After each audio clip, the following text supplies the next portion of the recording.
Assalamualaikum, salam Malaysia Madani. Saya Nurul Zahira Razia. Berita wilayah kita mulakan dengan rangkuman laporan utama hari ini.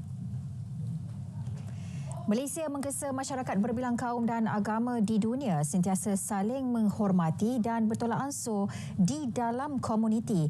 Perdana Menteri mengambil contoh Malaysia yang majoritinya beragama Islam.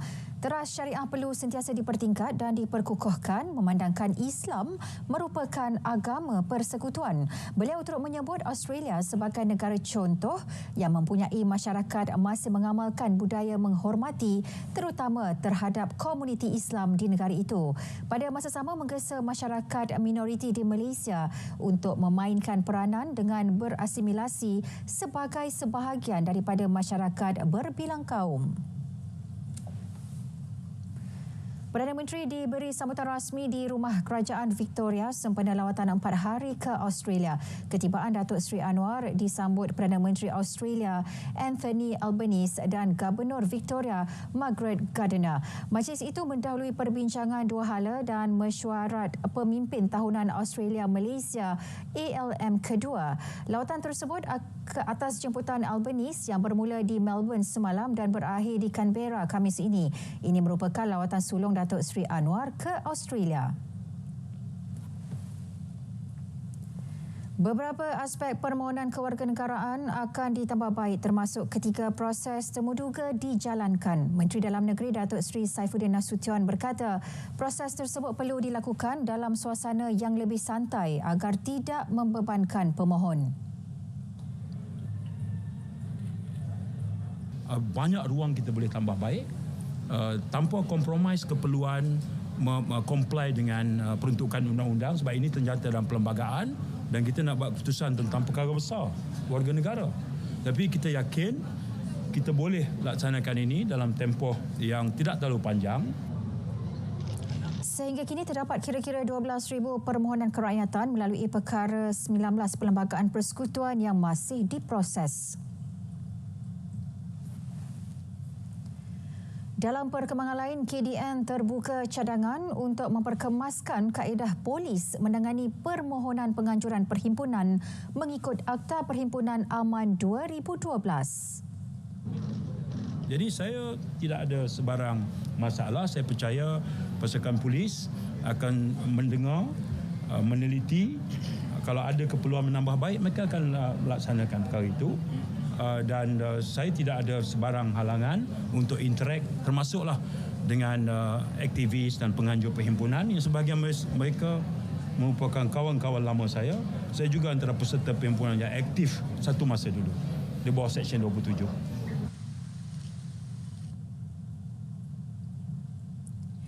Kementerian Pengangkutan berhasrat memperluas program MyLesin bagi memastikan lebih ramai golongan B40 mendapat manfaat. Menterinya Anthony Loke berkata pihaknya bercadang menambah bilangan penerima. Antara inisiatif yang telah dilakukan oleh Kementerian Pengangkutan Malaysia ialah kita sedang melaksanakan beberapa siri nombor-nombor pendaftaran khas. Separuh daripada jumlah hasil itu akan dikembalikan kepada Kementerian Pengangkutan untuk melaksanakan pelbagai inisiatif. Antaranya termasuklah untuk di lesen B2 ini. 5 bilion ringgit diperuntuk kepada syarikat Bumiputra menerusi syarikat jaminan pembiayaan perniagaan SJPP tahun ini. Fokus utamanya meningkatkan usaha pendigitalan syarikat PMKS. Jaminan SJPP untuk syarikat kecil dan sederhana Bumiputra akan membantu melengkapkan pembiayaan yang diumumkan semasa Kongres Ekonomi Bumiputra bagi usahawan mikro melalui pembiayaan mikro sebanyak RM1 bilion serta untuk syarikat pemula dan pertumbuhan tinggi melalui dana equity sebanyak RM1 bilion di bawah syarikat berkaitan kerajaan ataupun CRIC. Sijil Alternatif Sekolah Menengah SASM tahun 2023 bagi murid berkeperluan pendidikan khas MBPK akan dikeluarkan pada 11 Mac ini. Ia boleh diperoleh dari sekolah masing-masing mulai 10 pagi. Kementerian Pendidikan menerusi kenyataan memaklumkan pentaksiran alternatif sekolah menengah PASM tahun 2023 bagi MBPK telah selesai dilaksanakan pada 19 Januari lepas. Seramai 3,210 MBPK dari 725 sekolah di seluruh negara telah menamatkan persekolahan bagi sesi akademik 2023-2024 dan layak menerima SASM. Baik saudara, seperti biasa sebelum ke laporan lain, kita ikuti perkembangan cuaca semasa bersama Pegawai Met Malaysia, Ruzamin Pilus. Assalamualaikum dan salam Malaysia Madani. Kembali bersama saya untuk laporan cuaca daripada Met Malaysia.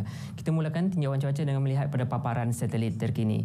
Diperhatikan pada ketika ini kelompok awan aktif tertumpu di sekitar bahagian selatan dan juga barat Semenanjung, termasuk juga di luar pesisir timur negeri Johor, di bahagian tengah dan juga selatan negeri Sarawak. Manakala di kawasan yang lain keadaan kurangnya litipuan awan terutamanya di utara Semenanjung, di negeri Kelantan, kebanyakan kawasan di negeri Terengganu dan juga kebanyakan kawasan di Sabah. Untuk laporan yang lebih terperinci, kita beralih kepada tinjauan gema radar.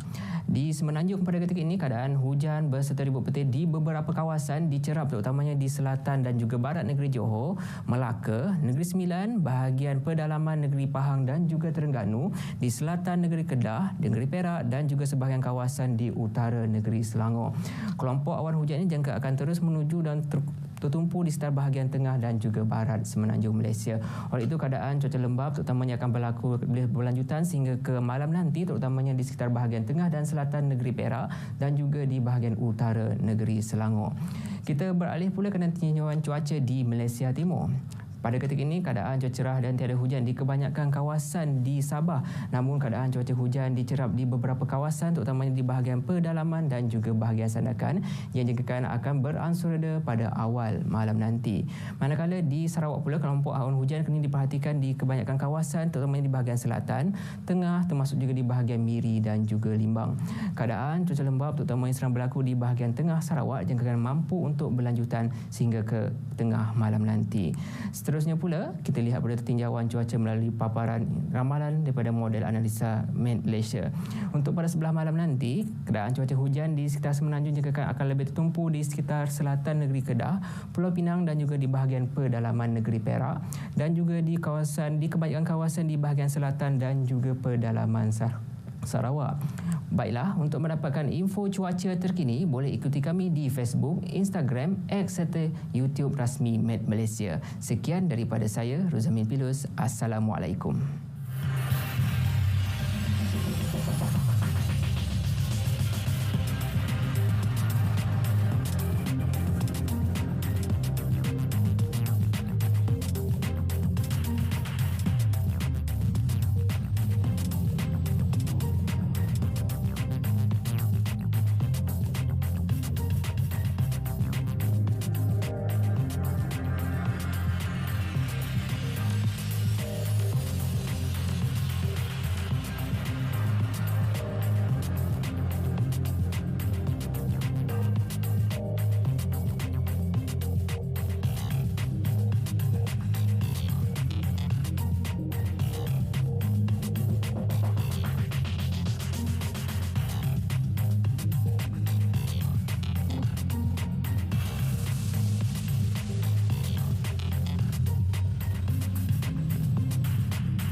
Dia membuka semula siasatan berhubung MH370 jika terdapat bukti baharu dan kukuh. Ini mengambil kira situasi sukar yang dialami ahli keluarga mangsa yang gagal mendapat kepastian menerusi misi pencarian sebelum ini. We will certainly be happy to reopen, because I don't think it's an issue of a tactical or technical issue. It is an issue of affecting lives of people, and whatever need to be done must be done.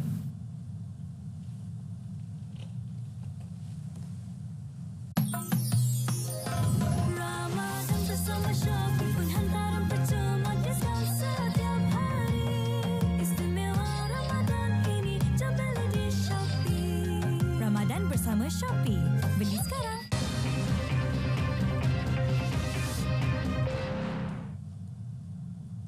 Baik saudara, paparan dari negeri di bawah bayu Sabah teruskan komitmen untuk urus ekonomi jayakan Pelan Hala Tuju Sabah Maju Jaya SMJ. Anissa Daulus akan memperincikan. Silakan Ann. Ya, baik Zahira. Sabah meneruskan momentum dalam menguruskan ekonomi seiring komitmen dan semangat untuk menjayakan Pelan Hala Tuju Sabah Maju Jaya SMJ apabila merekodkan hasil kutipan negeri berjumlah 6.973 bilion ringgit tahun lepas.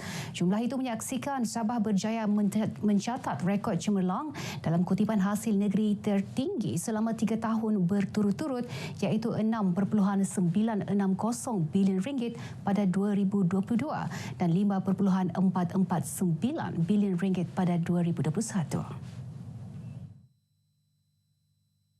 Ketua Menteri Dato' Seri Panglima Haji Nur berkata, selain memperoleh hasil negeri tertinggi, Sabah juga berjaya mencatat peningkatan pelaburan kumulatif berjumlah lebih 33 bilion ringgit selain daripada rekod dagangan antara tertinggi dalam sejarah 118.1 bilion ringgit pada 2022. Beliau optimis Sabah mampu mencapai unjuran pertumbuhan ekonomi sekitar 4% tahun ini dengan beberapa pencapaian dan prestasi ekonomi negeri yang positif dan semakin pulih. Dato' Haji berucap sempena Majlis Amanat dan Perhimpunan anggota Perkhidmatan Awam Negeri dan Persekutuan di Kota Kinabalu. Sementara itu, mengulas mengenai pembangunan industri minyak dan gas negeri ini, Dato' Haji berkata, Kerajaan Sabah telah menubuhkan syarikat minyak dan gas sendiri pada Disember 2021 iaitu SMJ Petroleum Sendirian Berhad, kini dikenali sebagai SMJ Energy Sendirian Berhad. Setakat Disember tahun lepas, syarikat itu mempunyai lebih 5 bilion ringgit aset. SMJ Energy mempunyai pemerolehan aset pengeluar minyak dan gas yang menguntungkan dengan aliran tunai kukuh melalui 50% faedah penyertaan dalam samaran kontrak perkongsian pengeluaran PSC. Dalam amanat sama, Datuk Haji berkata Sabah sentiasa berusaha melakukan pelbagai perubahan dan penambahbaikan bagi memastikan sistem penyampaian awam negeri terus efisien. Bagi tujuan itu, semua penjawat awam negeri tanpa mengira jawatan mempunyai tanggungjawab dan peranan untuk memastikan apa yang dihasratkan oleh kerajaan dapat dijayakan. Ketua Menteri berkata kerajaan negeri juga memberi penekanan kepada pengukuhan nilai-nilai integriti dengan mewujudkan polisi integriti dan anti rasuah perkhidmatan awam negeri. Selain itu, kerajaan memberi keutamaan kepada program pendigitalan dengan penekanan khusus dalam pembudayaan dan pembangunannya di peringkat perkhidmatan awam negeri. Dato' Haji turut berterima kasih kepada penjawat awam atas sokongan dan dukungan bagi merealisasikan dasar kerajaan negeri selama 3 tahun beliau menerajui pentadbiran. Kementerian Pembangunan Masyarakat dan Kesejahteraan Rakyat KPMKR dalam rangka membentuk jawatan kuasa khas bertindak bagi menangani masalah penagihan dan penyalahgunaan dadah di negeri ini. Menterinya Datuk James Ratib berkata jawatan kuasa tersebut perlu dibentuk bagi menangani masalah penagihan dan penyalahgunaan dadah yang sudah menular termasuk di kawasan pedalaman. Datuk James yang juga Exco Kesihatan Negeri berkata jawatan kuasa khas bertindak yang disertai pemimpin akar umbi kelak akan memainkan peranan dalam pembasmian dadah di Sabah khususnya di kawasan luar bandar. Beliau menyatakan demikian sempena lawatannya ke pejabat AADK Keningau. Sementara itu, Ketua AADK Daerah Keningau Muhammad Azlan Sulaiman memberitahu pejabat AADK Keningau kini merekodkan 150 klien yang menjalani rawatan dan pemulihan dalam komuniti. Daripada jumlah itu, Keningau mencatat 106 orang, Tambunan dan Tenom masing-masing 15 orang, Sok 8 orang dan Nabawan 6 orang. Program Sabah Malaysia Rumah Keduaku yang akan dilancarkan bulan depan berupaya merancangkan ekonomi negeri ini. Sambil menyambut baik program itu, Adun Lumadan Datuk Ruslan Muharram yakin dengan kriteria yang diberikan oleh kerajaan negeri, lebih ramai pelabur luar negara akan menyertai program berkenaan, seterusnya memilih Sabah sebagai rumah kedua. Ini adalah satu harapan kita supaya pihak pelancong daripada luar negara dapat datang kemari untuk memilih rumah keduaku. Dan ini sudah tentu kita dapat melunjakkan ekonomi negeri Sabah yang mereka datang kemari bercuti dan sebagainya. Dan juga para peniaga-peniaga kita juga mendapat limpahan daripada pembukaan rumah keduaku yang mana akan dibuka pada bulan hadapan. Datuk Ruslan ditemui media dalam majlis perasmian penutupan Karnival Sukan YBD HRM 2.0 di Kampung Lago Beaufort. Turut diadakan program Fun Run Challenge and Half Marathon melibatkan lebih 200 peserta dari seluruh Sabah. Pelari Natasha Sun dari Kota Kinabalu muncul johan bagi acara Half Marathon wanita terbuka sejauh 21 km, manakala bagi acara Half Marathon lelaki terbuka 21 km dimenangi Winston Bertlasius juga dari Kota Kinabalu. Kadar pengangguran di negara ini dilaporkan menurun kepada 3.4% pada suku tahun ketiga 2023 berbanding suku tahun kedua iaitu 3.5%.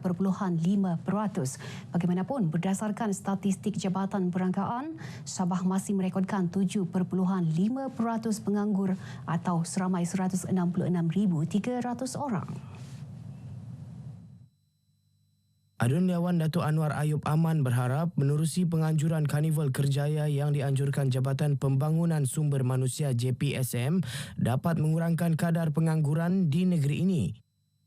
Banyak pekerjaan-pekerjaan yang ditawarkan dan mungkin ada dari daerah Keningau ini yang dapat ada juga yang saya dapat tahu sudah mendapat pekerjaan, sudah diterima di pihak-pihak swasta juga kerajaan. Dan ini adalah satu, macam saya katakan tadi, satu program yang sangat baik. Dan ini untuk mengurangkan lagi kita punya taraf pengangguran. Katanya selain penganjuran Karnival Kerjaya, JPSM turut menggalakkan pencari kerja mendaftar dalam sistem Sabah Jobs Portal SJP yang merupakan medium bagi majikan menawarkan peluang kerjaya di seluruh negara. Datuk Anwar ditemui selepas merasmikan Karnival Kerjaya 2024 di Keningau. Pengunjung yang hadir turut menyambut baik penganjuran Karnival ini.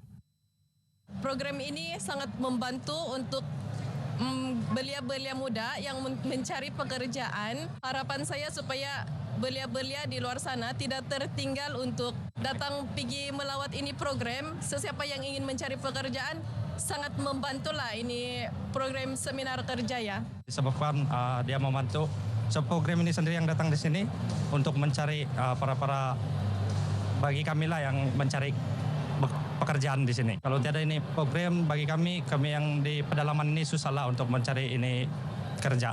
Sebab dorang kesisa dia di tempat di bahagian pedalaman. Jadi memudahkan kami lah untuk cari pekerja. Penjawat awam di Sabah perlu terus menyokong Koperasi Pekerja-Pekerja Kerajaan Sabah Berhad (KOPEX) bagi memastikan ianya terus maju. KOPEX banyak membantu anggota kaki tangan awam sejak diwujudkan di Sabah 61 tahun lepas.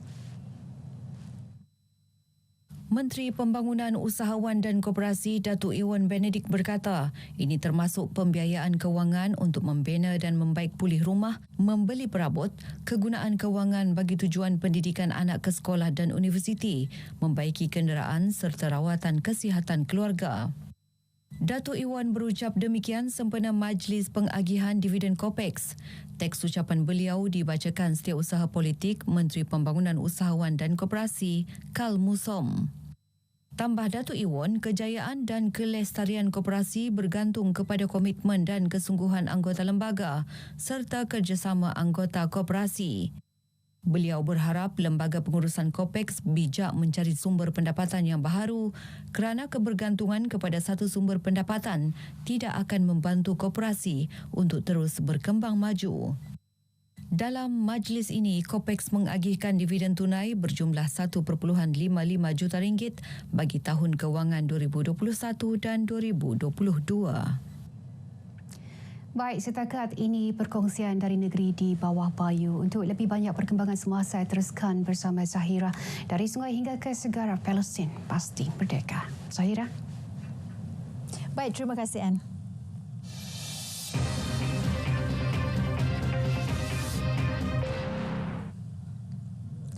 Penempatan haram atas tanah milik Majlis Ugama Islam Sabah MUIS di kawasan Kampung Gersik Saguking akan dikosongkan menjelang fasa akhir OPS roboh pada Khamis. Ini berikutan hanya berbaki lebih kurang 50 buah rumah masih berpenghuni dan akan meninggalkan kawasan tersebut selewatnya hari ini. Operasi yang bermula sejak November tahun lalu itu melibatkan lebih 400 buah rumah setinggan dengan hampir 2,000 penduduk di tanah milik berkeluasan 34 ekar. Usaha pengosongan bermula sejak 2020 namun tertangguh berikutan COVID-19 dengan perancangan pembangunan kawasan prospek Mixed Development merangkumi gudang projek minyak dan gas selain logistik perkapalan. Operasi melibatkan kerjasama polis Diraja Malaysia, Perbadanan Labuan, Majlis Keselamatan Negara, Jabatan Imigresen serta Sabah Electricity.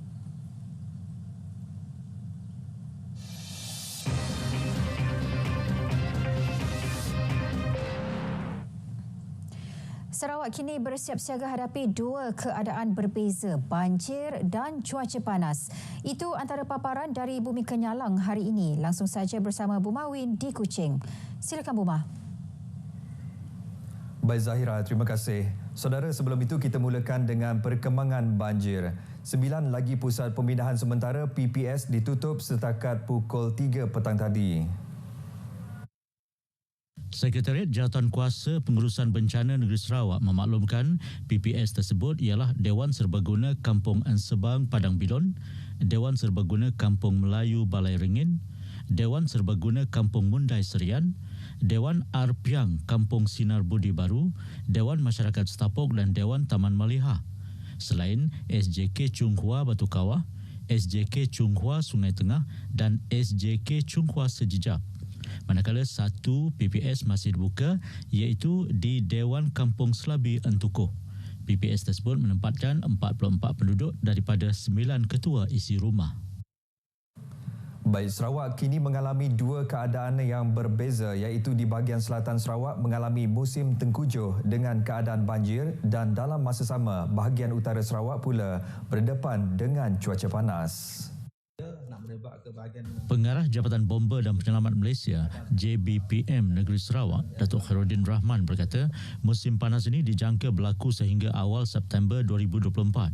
Beliau berkata demikian kepada pemberita pada sidang media latihan pemantapan Pasukan Organisasi Keselamatan Kebakaran OKK Jabatan Bomba dan Penyelamat Malaysia Zon Miri di Miri. Mengenai kesiapsiagaan menghadapi bencana, pihaknya telah menghantar 2 laporan kepada Jawatankuasa Pengurusan Bencana Negeri SDMC untuk menggerakkan aset. Selain itu, mesyuarat diadakan 6 Mac ini bagi mengkaji kesiapsiagaan aset-aset buat kali pertamanya untuk kebakaran terbuka. Beliau turut memaklumkan bahawa arahan telah dikeluarkan kepada pemilik tanah di Miri dan Mukah yang mempunyai kawasan tanah gambut supaya memastikan semua telaga tube well di kawasan mereka diaktifkan bagi memastikan kelembapan kawasan hutan dilaksanakan dengan cukup baik. Pada masa sama, aset-aset yang ada untuk tujuan kebakaran hutan telah diuji, diselenggara dan berkeadaan baik. Malah JBPM juga telah mengeluarkan advokasi pencegahan kebakaran hutan kepada masyarakat supaya mereka turut bekerjasama untuk mencegah kebakaran. Sementara itu, dalam program pertandingan Organisasi Keselamatan Kebakaran OKK yang berlangsung selama 2 hari iaitu 2 dan 3 Mac 2024 sentiasa mendapat sambutan menggalakkan sejak diperkenalkan pada 2018. Pengarah Jabatan Bomba dan Penyelamat Malaysia JBPM Negeri Sarawak, Datuk Khairuddin Rahman berkata, elemen diterapkan dalam pertandingan OKK ini adalah supaya para peserta yang bertanding bukan untuk berlawan pasukan tetapi menguji diri mereka dalam mengatasi masa yang ditetapkan. Katanya ini merupakan salah satu pendekatan JBPM Negeri Sarawak dalam membentuk komuniti prihatin serta memastikan kesiapsiagaan pasukan-pasukan terutamanya pasukan kecemasan ERT yang ada di kilang dan bangunan berada pada tahap cukup tinggi. Beliau berkata demikian kepada pemberita pada sidang media latihan pemantapan pasukan organisasi keselamatan kebakaran OKK Jabatan Bomba dan Penyelamat Malaysia Zon Miri di Miri. Jelas beliau, dari segi strateginya memang keupayaan dan kemampuan menangani insiden di Sarawak tidak akan berlaku dengan begitu baik. Namun dengan adanya kesiapsiagaan daripada pasukan Community Emergency Response Team CERT serta pasukan Emergency Response Team ERT yang terlatih ditempatkan di kilang-kilang, maka kecelakaan yang besar jarang didengar atau dilihat. Sejumlah 66 pasukan terdiri daripada organisasi swasta menyertai pertandingan OKK kali ini. Kualiti industri perikanan harus dipertingkatkan bagi menarik minat anak muda. Pengerusi Lembaga Kemajuan Ikan Malaysia, Muhammad Faiz Fazil berkata, dengan kerjaya yang dianggap berbahaya dan kotor itu, penyertaan belia masih rendah. Kalau kita tengok pada data, golongan belia nilai ini sekitar 30%. Walaupun kita ada 2 pusat latihan yang dikendalikan oleh Jabatan Perikanan di Cendera dan Lumut, tapi penyertaan juga tidak begitu memberangsangkan. Dengan melahirkan modal insan berkualiti yang mampu mengubah sektor yang dianggap kerja kampung itu menjadi sektor moden. Muhammad Faiz bercakap kepada RTM selepas program madani anak nelayan LKIM Petronas di Sematan hari ini. Dalam program itu, seramai 100 anak-anak nelayan dari kawasan Sematan dapat bantuan perkekas persekolahan selain kupon tunai berjumlah RM150. Seorang warga emas dikuatiri lemas di Sungai Niah dan masih belum ditemui setakat jam 10 pagi tadi dalam operasi hari kedua mencari dan menyelamat berdekatan jeti Taman Negara Niah, Miri. Ketua Balai Bomba dan Penyelamat Batu Niah, Rari Benji memaklumkan operasi hari kedua mencari dan menyelamat dimulakan pada 8 pagi tadi. Katanya, mangsa seorang pemancing dikenali sebagai Lo Hon Chiu berusia 70 tahun dilaporkan kali terakhir dilihat menggunakan baju biru berlengan panjang. Pihak bomba menerima panggilan kecemasan daripada orang awam kira-kira jam 12.03 tengah hari semalam yang melaporkan sebuah bot pemancing terbalik dan mangsa terjatuh ke dalam sungai berdekatan jeti Taman Negara Niah.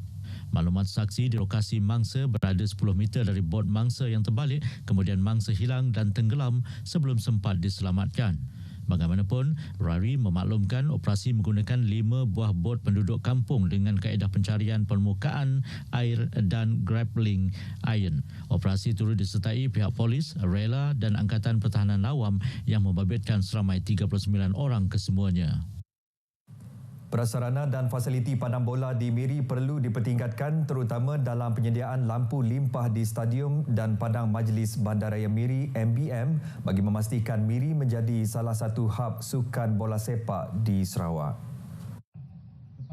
Timbalan Menteri Kesihatan Malaysia merangkap penaung Persatuan Bola Sepak Bahagian Miri, Datuk Lukanisman Awang Sauni berkata, ke arah pembangunan sukan di Miri, beliau mencadangkan padang sintetik perlu diwujudkan selaras dengan status Miri sebagai bandaraya selain permintaan yang tinggi terhadap padang bola sepak perlu dititik beratkan. Walaupun fasiliti padang sudah ada, namun masih belum menyamai padang-padang bola sepak yang ada di tempat lain. Beliau berharap lebih banyak penganjuran kejohanan bola sepak diadakan di bahagian Miri pada masa akan datang. Beliau berkata demikian pada Majlis Penangguhan Liga Guazhou Miri di Padang MBM. Sementara itu, Adun Pujut merangkap Datuk Bandar Majlis Bandaraya Miri, Adam Yee, menyokong penuh usaha Persatuan Bola Sepak Miri dalam penganjuran Liga pada kali ini bagi memupuk perpaduan, semangat kesukanan dan memperkenalkan Miri sebagai bandaraya peranginan dan hub penganjuran sukan bertaraf antarabangsa.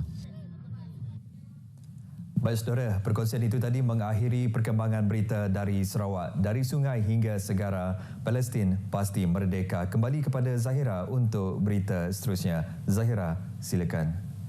Baik, terima kasih Buma.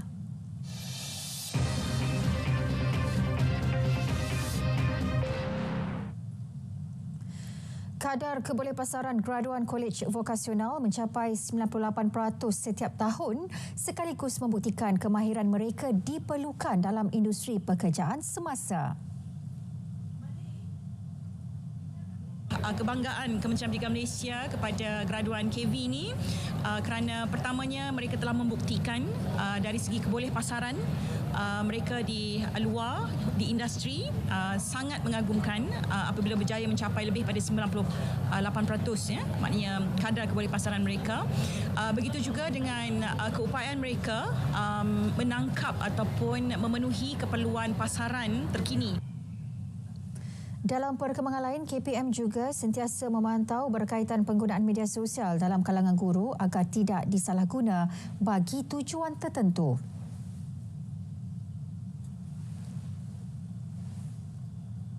Baik saudara, untuk perkembangan dari Melaka langsung bersama Amalina Abdul Halim. Teruskan Amalina.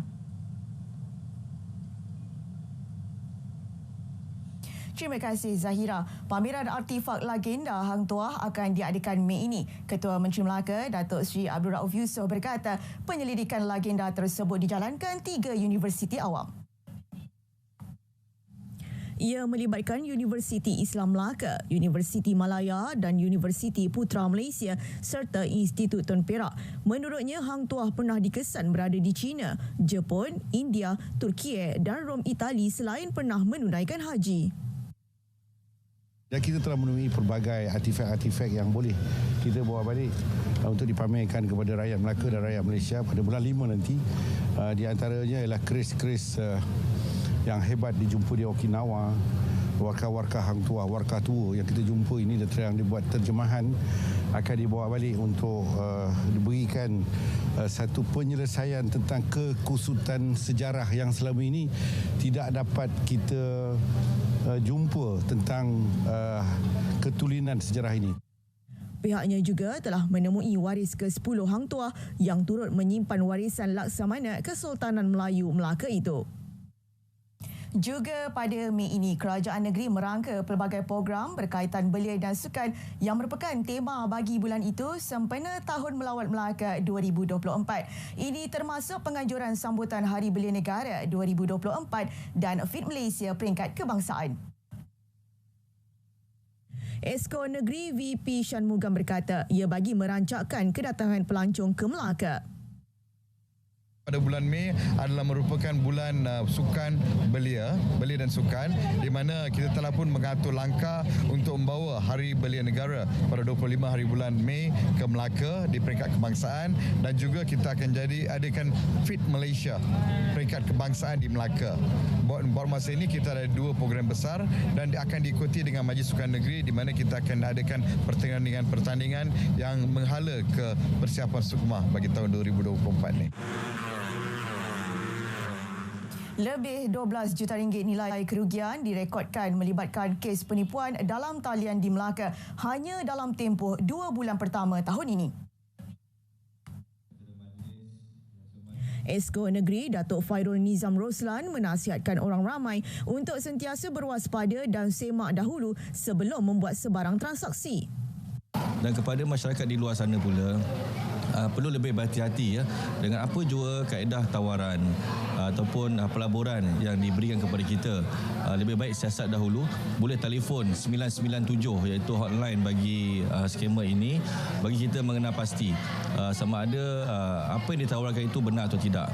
Dan kepada mangsa skema yang telah kena ya, saya harapkan boleh cepat-cepat dia mengadu kepada hotline kita iaitu 997 agar apa yang dilaburkan di transaksi bank ini dapat disekat dengan segera oleh pihak Bank Negara dan juga NSRC. Beliau ditemui pada majlis tahlil dan jamuan ringkas sempena menyambut Ramadan di RTM Melaka Jalan Taming Sari. Majlis disertai kira-kira 50 kaki tangan RTM Melaka dan teman Melaka FM.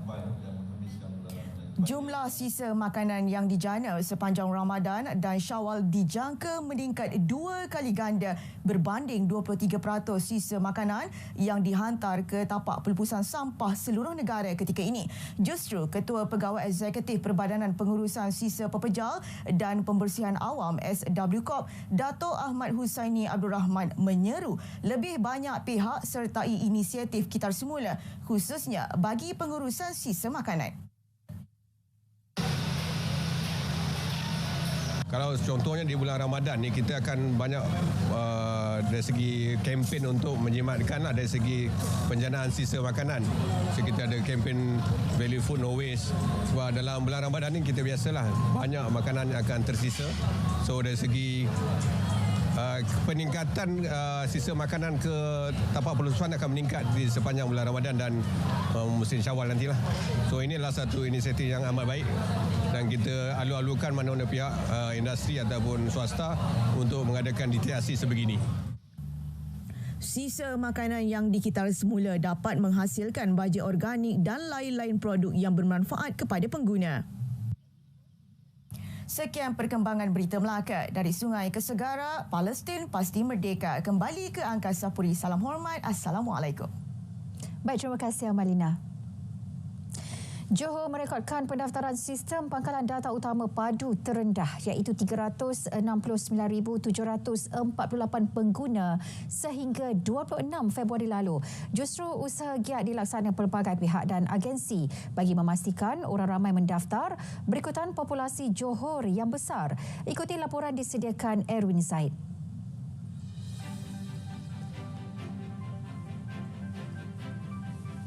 Johor Bahru mencatatkan pendaftaran padu tertinggi iaitu 113,000 pendaftaran, manakala Mersing terendah dengan 12,000 pendaftaran.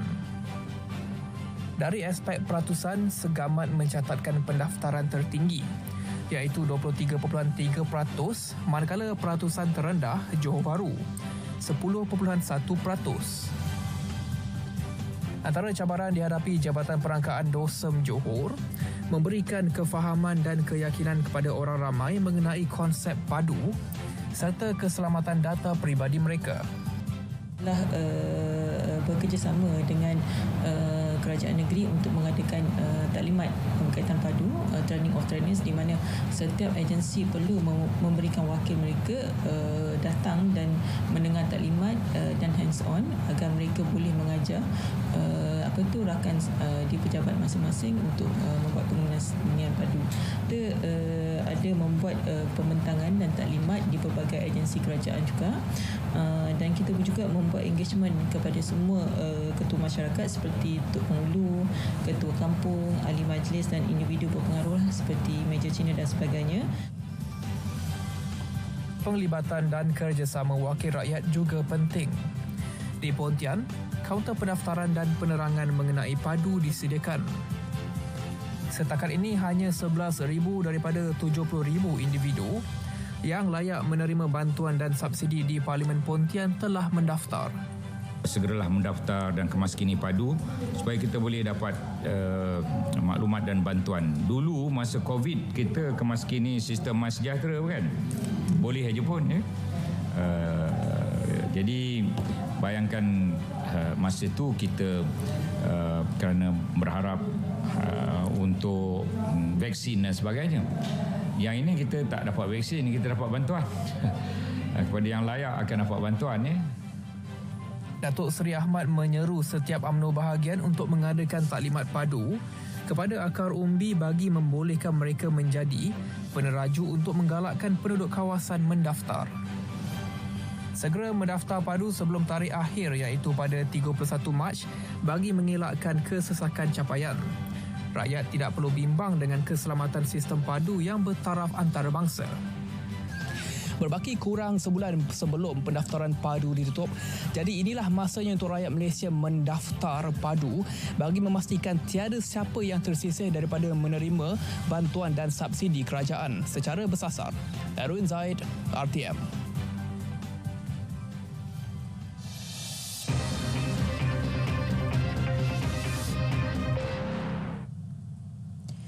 Sultan Kelantan Sultan Muhammad Kelima berharap projek laluan rel Pantai Timur ECRL dapat disambung sehingga ke rantau panjang. Titah baginda ia bertujuan bagi memacu pertumbuhan ekonomi antara kawasan sempadan selain mengukuhkan hubungan dua hala antara Malaysia dan Thailand. Titah baginda pada istiadat pembukaan penggal kedua DUN Kelantan dibacakan Menteri Besar Datuk Muhammad Nasruddin Daud. Pada masa sama, baginda turut bersimpati dengan rakyat Kelantan yang dilanda bencana banjir baru-baru ini dan berharap satu penyelesaian yang komprehensif dapat dibuat segera. Ini termasuk kemajuan pelaksanaan projek lembangan Sungai Bersepadu, PLSP Sungai Kelantan dan Sungai Golok Fasa 1 yang telah 92% siap. Dalam perkembangan sama, baginda turut menzahirkan ucapan terima kasih kepada Kerajaan Persekutuan di atas kelulusan peruntukan bagi meneruskan pelaksanaan PLSP Sungai Kelantan Fasa 2 dan PLSP Sungai Golok Fasa 3. Peniaga di Pahang yang masih belum mendapat tapak berniaga di Bazar Ramadan diminta menghubungi Majlis Daerah Terbabit. Esko Hal Ehwal Felda Koperasi dan Usahawan Pahang, Datuk Amizar Abu Adam berkata, ia salah satu usaha pihaknya untuk membantu peniaga memasarkan produk mereka selain meraih pendapatan sepanjang bulan Ramadan. Menurutnya, ruang telah dibuka awal untuk semua peniaga di Bazar Ramadan dengan lesen dan permit sudah dikeluarkan. Memang kita dah berhubung pun dengan Majlis Daerah, Majlis Daerah untuk mengemaskinikan. Sebab itu cakap tadi, kita tak nak buat maksimum, kita try buat minimum supaya seluruh usahawan dapat bersama dalam satu tempat, supaya semua produk-produk mereka dapat dipasarkan melalui satu tempat. Kami tengah melihat beberapa data-data, bertemu dengan agensi untuk kita dapatkan data yang sebenar dan untuk kita proseskan supaya mereka ni dapat diletakkan satu tempat, terutama sekali di bulan Ramadan ini. Jelasnya lagi, Majlis Daerah terlibat juga telah dihubungi untuk mendapatkan data sebenar peniaga yang terlibat bagi tujuan pemutihan, sekaligus dapat mengelak isu-isu seperti masalah keselamatan dan kebersihan, terutama membabitkan peniaga tepi jalan.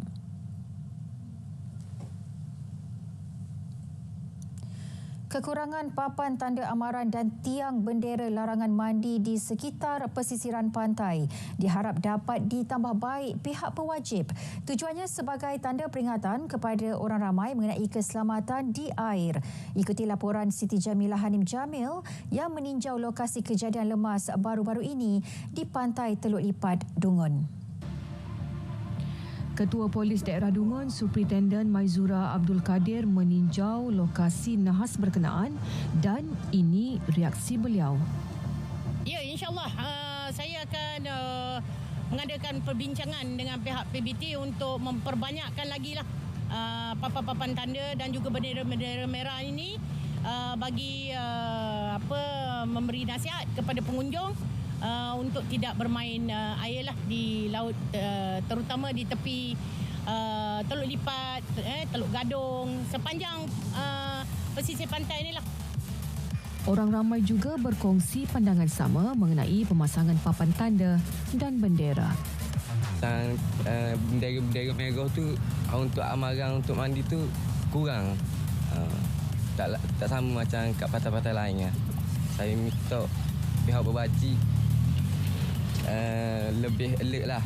Anak ni nak bagi untuk orang tak mau mandi ke sini ke. Persoalannya, adakah pemasangan lebih banyak papan tanda amaran akan memberi kesan kepada pengunjung, sedangkan yang dipasang ketika ini pun diabaikan mereka. Patutlah kalau kita tegur individu ni kan, kita cakap makcik tolong tengok anak sikit air, tolong naik atas. Dia buat tak tahu je. Dalam macam tu lah. Kita pun malah nak cakap banyak macam tu lah. Rekreasi luar ni antara aktiviti yang agak berisiko dan perlukan satu kemahiran dan pengetahuan untuk melakukan dengan selamat dan sihatlah.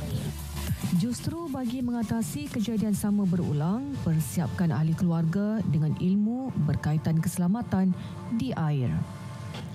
Itu kami amat-amat menggalakkan ataupun memang mengesyorkan, sebab kita nak elakkan daripada berlakunya lemas, kurangnya kita ada confident ataupun ada kata kepandaian berenang. Cuma ilmu, kalau ilmu itu ada, maknanya tragedi untuk jadi lemas tu melibatkan kematian tu kita dapat elakkan kalau kita dah ada ilmu berenang.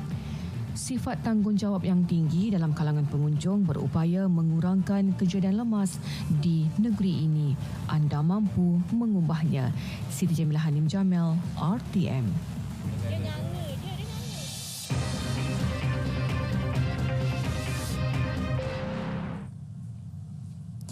Penubuhan Mahkamah Syariah hendaklah diletakkan dalam Undang-Undang Tubuh Kerajaan Kedah sebagaimana Mahkamah Sivil disebut dengan jelas di dalam Perlembagaan Persekutuan. Ia sebagai langkah bagi memperkasakan institusi tersebut. Sultan Kedah Al-Aminul Karim Sultan Salihuddin Ibni Almarhum Sultan Badli Shah bertitah, Mahkamah Syariah merupakan obor keadilan agama Islam yang merupakan agama rasmi negeri Kedah. Justru baginda mahu Mahkamah Syariah menjadi sebuah institusi yang penting sesuai dengan kedudukan Islam di negeri ini.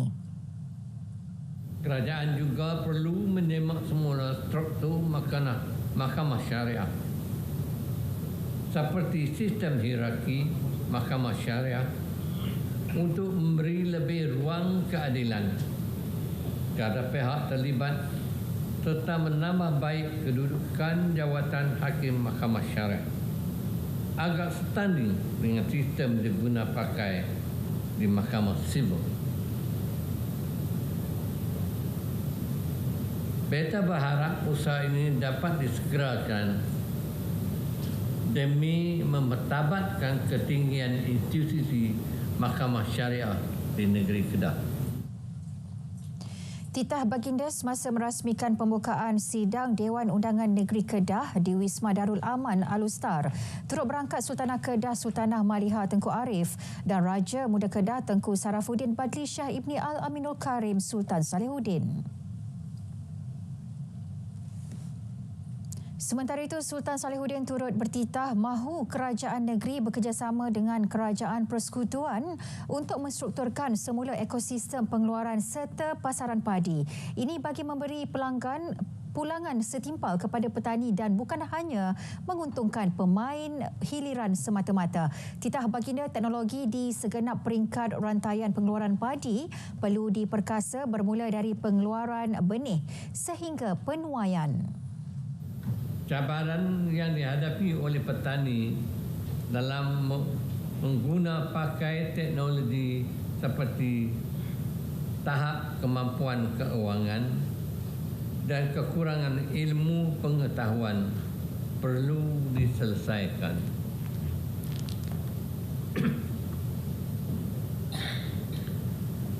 Kerajaan perlu mengambil langkah bekerjasama dengan pihak swasta untuk menyediakan perkhidmatan teknologi pertanian pada harga murah dan berkualiti.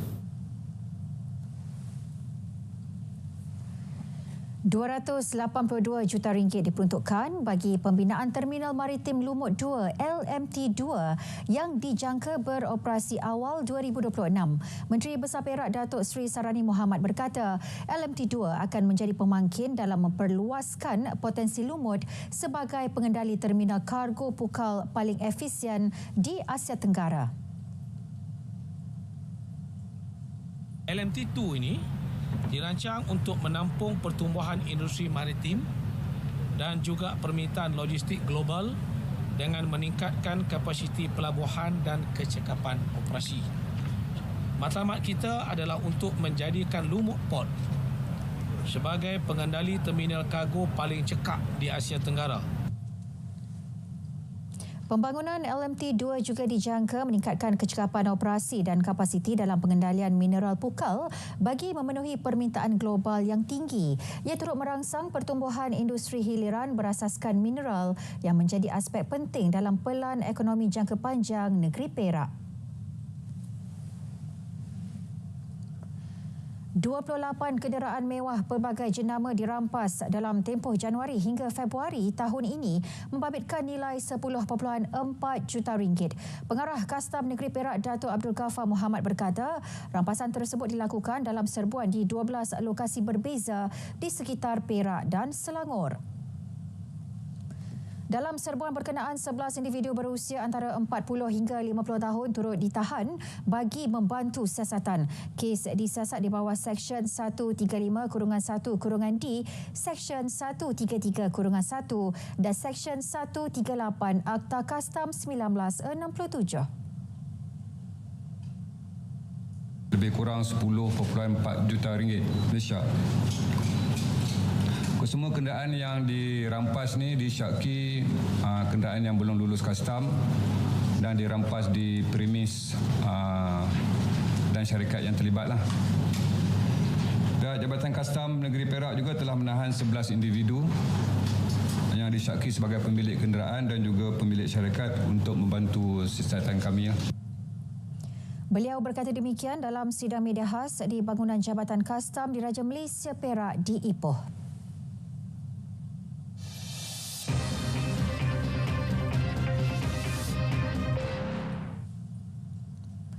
Tiada kelas akademik pada minggu pertama sesi persekolahan 2024-2025 yang akan bermula 10 Mac dan 11 Mac ini. Sebaliknya, ia diisi dengan aktiviti yang mewujudkan suasana ceria di sekolah serta penerapan adab dan akhlak.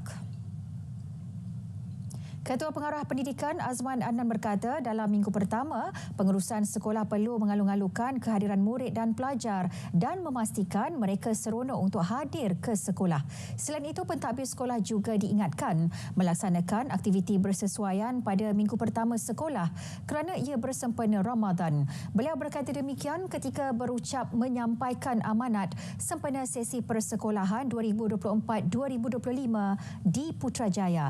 Dalam pada itu, beliau turut meminta warga Jabatan Pendidikan Negeri JPN dan pejabat pendidikan daerah PPD untuk hadir ke sekolah pada minggu pertama sesi persekolahan 2024-2025 bagi menzahirkan semangat kebersamaan dengan pentadbir sekolah.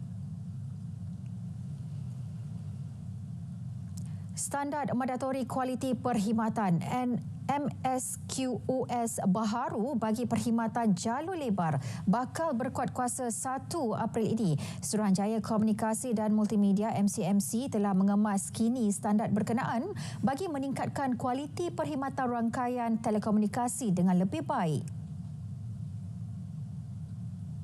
Kita telah kemaskini standard mandatory bagi perkhidmatan jalur lebar tanpa wayar.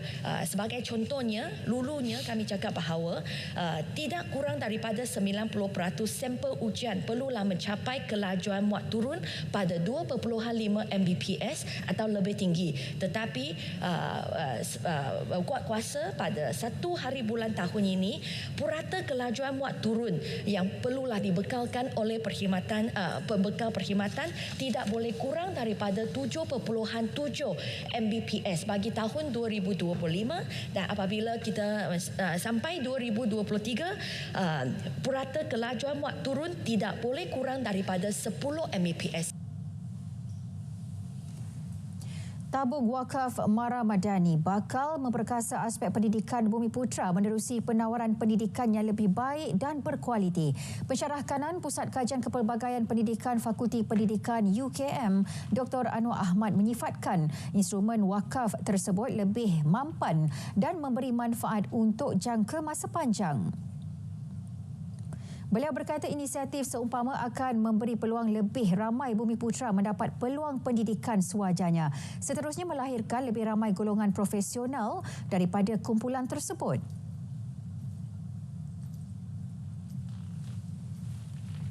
Penubuhan tabung wakaf Mara Madani ini adalah satu langkah yang proaktif yang pada saya akan memberi satu keperluan ataupun satu keadaan di mana anak-anak kita yang berjaya, yang cemerlang, yang mempunyai potensi dapat meneruskan pembelajaran mereka, pengajian mereka walaupun mungkin mereka datang daripada keluarga yang miskin, yang tidak mampu, tetapi ketidakmampuan, kemiskinan itu tidak boleh digunakan sebagai alasan untuk anak-anak ini berjaya, kerana tabung wakaf Mara Madani ini akan menjadi penyelesai kepada masalah kewangan. Beliau berkata demikian ketika dihubungi berita RTM. Kementerian Belia dan Sukan KBS menunggu laporan penuh Persekutuan Silat Kebangsaan Malaysia Pesaka mengenai kematian seorang pesilat dalam pertandingan pra-pemilihan SUKMA di Negeri Sembilan Sabtu lalu. Timbalan Menteri Belia dan Sukan Adam Adli Abdul Halim berkata, laporan itu penting untuk mengetahui sama ada penganjur mematuhi SOP pertandingan atau sebaliknya. Menurutnya, pihak kementerian tidak menyalahkan mana-mana pihak, namun mahu memastikan semua penganjur sukan mematuhi SOP bagi memastikan kejadian sedemikian tidak berulang lagi. Sebab itu saya cakap kita tak nak komen lebih-lebih dan kita ucapkan macam kita sebut takziah, dan kita harap perkara ini jadi satu tanda aras lah betapa pentingnya untuk kita pastikan pematuhan SOP dan juga pematuhan macam kita sebut kod sukan selamat untuk apa-apa sekalipun bentuk penganjuran dan juga pemeliharaan atlet-atlet kita. Dalam insiden itu, pesilat Terengganu Wan Muhammad Haikal Wan Husin dilaporkan jatuh di atas gelanggang ketika pertandingan berlangsung pada jam 5 petang. Atlet berumur 20 tahun itu disahkan meninggal dunia pada pukul 1.20 pagi Ahad ketika dirawat di Hospital Tuanku Jaafar.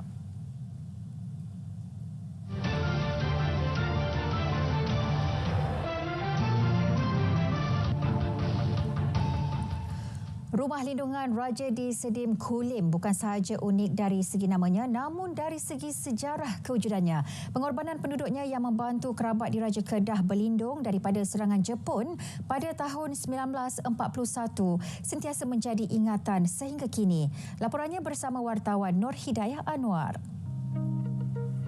Rumah ini dipilih Perdana Menteri pertama almarhum Tuanku Abdul Rahman Putra Al-Haj untuk paduka ayahanda Tuanku almarhum Sultan Abdul Hamid Halim Shah ibni almarhum Sultan Ahmad Tajuddin Mukarram Shah bersemayam sewaktu berlindung di sini pada Disember 1941 bersama kerabat diraja lain. Turut ada bersama Duli Yang Maha Mulia almarhum Sultan Abdul Halim Muazzam Shah yang berusia 14 tahun. Tuanku Abdul Rahman ketika itu merupakan pegawai daerah Kulim. Rumah kayu seni Mina Melayu ini juga sesuai diubah suai dalam tahun 1985 hingga 1986. Asalnya didiami bekas penghulu Mukim Sedim Allahyarham Haji Muhammad Yasin Abdul Muttalib yang dibina pada tahun 1934. Ia dibina tanpa menggunakan paku dan merupakan rumah seni Bina Melayu yang paling cantik di Kampung Sedim ketika itu. Alhamdulillah, pihak Tengku Abdul Rahman yang pernah datang ke Kampung Sedim ni pada asalnya, maka dia berbincang dengan penghulu di Kampung Sedim ni lah. Atas pengorbanan anak buah kampung ini melindungi Tuanku Sultan dan kerabat diraja dari segala bencana, Rumah Lindungan Raja dan Kampung Tengah di Mukim Sedim ini telah diisytihar sebagai Kampung Lindungan Raja sejak 12 Januari 1962. Katil lama ini pernah menjadi tempat beradu ke bawah Duli Yang Maha Mulia almarhum Tuanku. Bukan sahaja menyimpan warisan sejarah, Rumah Lindungan Raja yang terus dipelihara pihak muzium ini terus menjadi lokasi pilihan pelancong luar dan tempatan untuk berkunjung. Nur Hidayah Anwar, RTM.